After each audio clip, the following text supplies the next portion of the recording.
güzeldir təbiətin, uca dağların, axan çayın, bulaqların, yaşıl bağların, nə gözəldir təbiətin. Salam dostlar, hər vaxtınız xeyirli olsun. Bugün 30 dekabr 2025-ci il. Hava günəşlidir.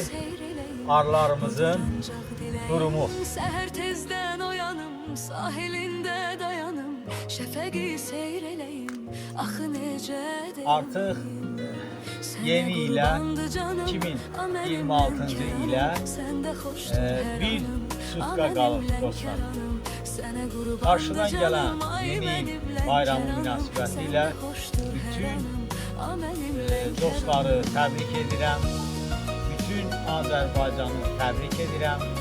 Hər birinizə can sağlığı, huzurlu, bərəkətli il arzu edirəm dostlar.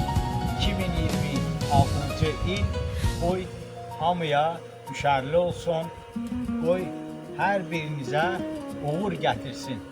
Bir daha hər birinizi təbrik edirəm, bağrıma basıram dostlar.